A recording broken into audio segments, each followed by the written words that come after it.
Hey, what's up guys? Happy Sunday. Welcome back to my art channel, The Art of Samuel. I am Samuel, if you haven't figured that out already.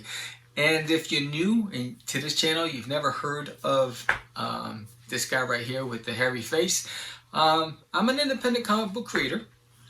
And I write my own comics, I draw my own comics, I also write my own children's books. And basically, I also design my own website and all that other bit. But, and every week and every Sunday I come back here and I share some things that I've learned throughout my journey. And hopefully it helps you along the way and you can take away some things that you think that might benefit you. But this episode, the topic is why sketching 100 times has allowed me to improve and become a better illustrator. And what do I mean by that? Well, one of the fundamental things that I learned early on, and I'm going to show you on a video stream, is the traditional way to draw comics. Like, I don't know anybody who hasn't picked up how to draw comics the Marvel way, who is trying to be an illustrator or get into comics. But they teach you the basics, right? The circles, right? How many circles for a male figure, how many circles as far as height for a female figure, you know, where the eyes lay out, so you draw, you know, you do all the basic. So that was what I learned, and so one of the things I realized is that my art and my figures were always stiff because I always started with the head and I worked my way down. It wasn't until I saw a video with an illustrator. His name is Kim Jung Gi. Fantastic artist, amazing. And I was watching, he was illustrating this humongous mural in ink. He wasn't using pencil. That blew my mind away. I was like, wait, hold on. You know, with pencil I get to erase, I make a lot of mistakes. But the confidence in his illustration, that for me was astounding. It was mind-blowing. Until then, I've never seen anybody able. It's almost like in hip-hop, right? Everybody talks about how guys like Jay-Z as an artist goes into the studio, he listens to the music and he just starts rhyming and creates this, you know, multi-platinum selling songs, right? And it's mind-blowing for the other guy who has a pen and a pad. Well, this is the same thing for me. So I was watching how he would have hands. He would start with hands, and the head's over here, and somehow they connected fluidly. And it was just like, whoa, how is that possible? So I knew that I wasn't able to, because I tried. I failed miserably, I tried. And I knew I wasn't able to achieve that, but I wanted to work towards getting there. So I started sketching, and sketching 100 times. And what I mean by that, I didn't count 100 times. I was just repetitive. So I would have these sketchbooks that were just of starting with a body part, with the foot, and working my way up.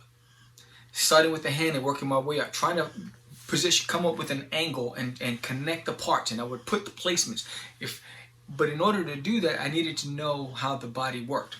So one of the things that I picked up also along the years was dynamic figure drawing, right? And dynamic figure drawing allowed me to mentally conceptualize how the body moved. Even though I have a body and it moves, I didn't put two and two together. Hey Sam, take pictures of yourself, right? You learned the hard way, the long way, whatever. But if you just look at the back of this, right? So if you can see, look at all those dynamic poses. And this book really helped me because, I mean, look, if you struggle with feet, and I know a lot of people struggle with feet, they have all sorts of angles of the foot, the body movement, the gestures. So picking this book up, and it's by Hogarth, right? So picking this book up allowed me to, it was my starting point. So the drawing comics the Marvel way was me understanding the basics in comics, but seeing Kim Jung Gi woke me up to the possibilities, and then this helped me connect the dots, right? And so when we think repetition, you think fitness, physical fitness, right? You're gonna work out, you have to do it every day. if you want to grow muscle, right? And it's the same scenario when it comes to illustration. So what I'm going to do is I'm going to head over to this draft table, and I'm going to show you a couple of examples, nothing crazy, just a couple of examples of how I started and then how I evolved. Because the name of the game is to get better, right? We all want to get better. We want to be better today than we were yesterday. We want people to appreciate our work. Remember, not everyone's going to like your work. So the goal is that you grow and you're able to see the progression in your work. But you can't please everybody. But there are going to be people who do appreciate your work, and it's going to show, and it's going to pay off in the long run. So we're going to go over to the table, and I'm going to show you some things. But hey, if you missed my Kickstarter, no worries, and you wanted to get a copy of the book or the sticky sheets or anything, the prints, you can head over to dutiesworld.com. In 2 weeks, everything that was available on the Kickstarter will be available on dutiesworld.com for anybody who missed it. So the reason why I say 2 weeks is because in 2 weeks I get the inventory to start shipping out to the Kickstarter people, backers, and then I'll make everything available. So I don't want to make the site available until I get everything into everybody's hands, because the inventory is slowly coming in, and I'll be able to get it to you guys. So without further ado, hit that like button, subscribe. Let's go over to the drawing board.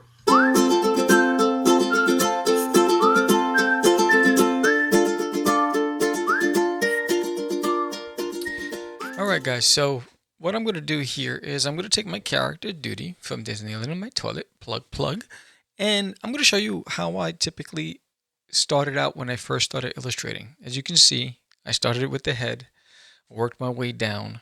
I used circles and shapes and squares and cylinders as my, I guess, navigation on where the body parts should be, and I would slowly work my way down. So this is you see this standing pose everywhere, and this is how I would draw everything, every dynamic pose. I started off the same way, so it always appeared stiff to me.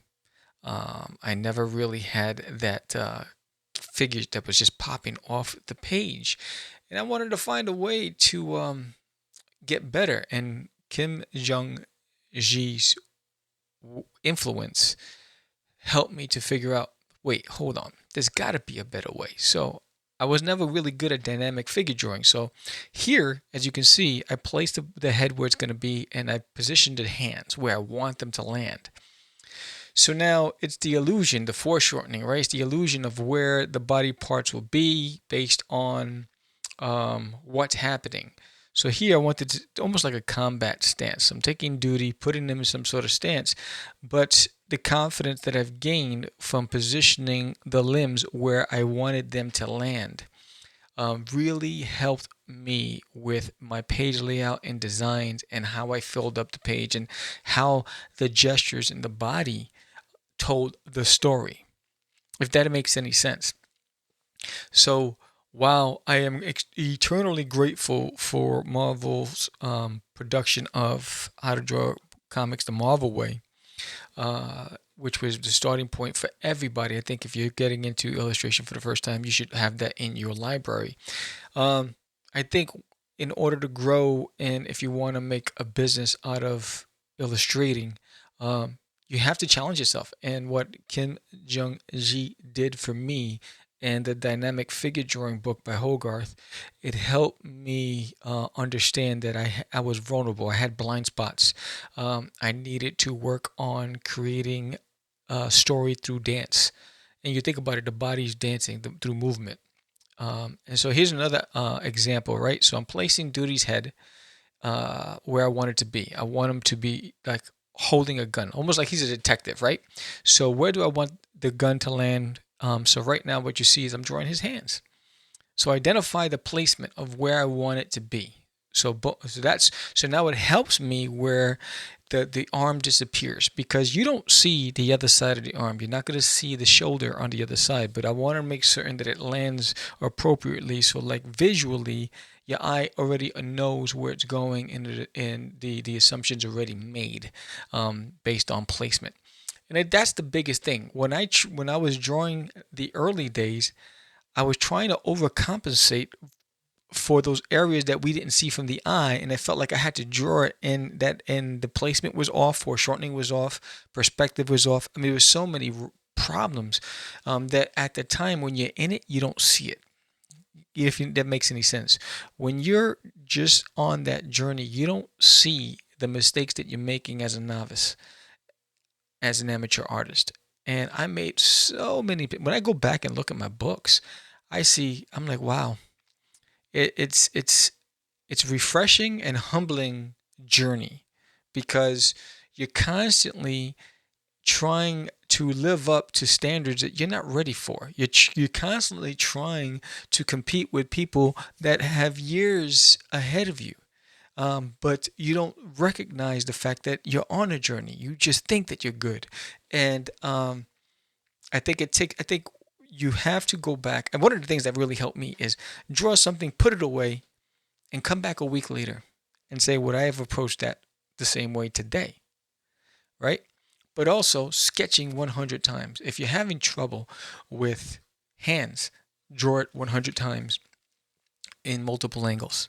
Same thing with feet. Same thing with heads. Same thing with clothing. I've always had trouble with clothing. I've had trouble with everything. I think girls. I've always had trouble drawing girls. There's a subtlety to drawing females and the female body that requires skill, you know, and that's okay as long as you recognize that it requires skill and practice and repetition. You'll get better. Same thing with me. Every day I challenge myself to get better, because that is my goal. My goal is to be better today than I was yesterday, and while working towards tomorrow, if that makes any sense. So here I'm just darkening out the lines, filling the lines, so that way you can see it better than the pencil.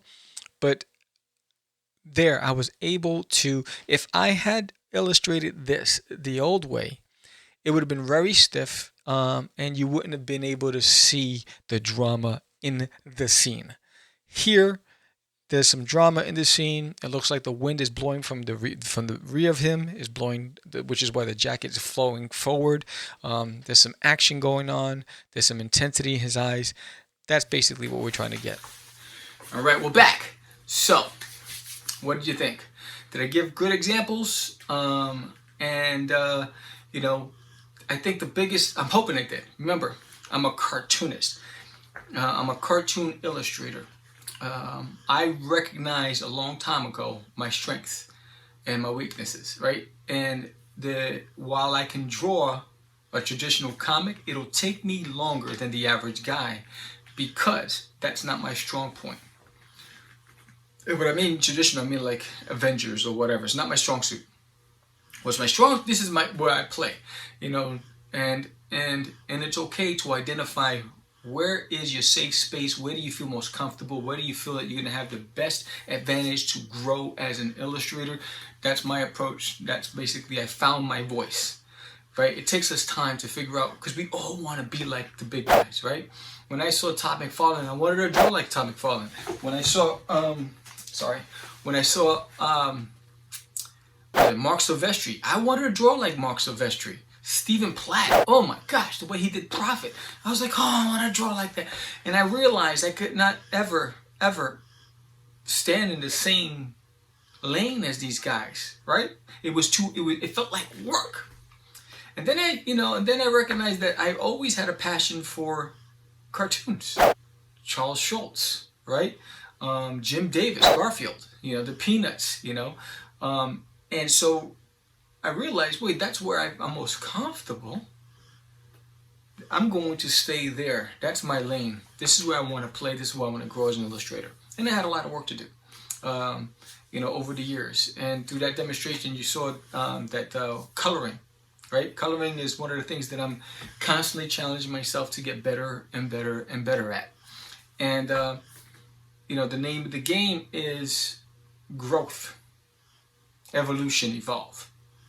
So I always want to end these episodes with a recommendation of a book. And this is a book that I picked up a while ago. And it's Stan Sakai, Yosagi Yojimbo. if you want a book that is, now look how thick this is. This is an omnibus, but look how amazing this is. If you want a book about repetition, I mean, think about it.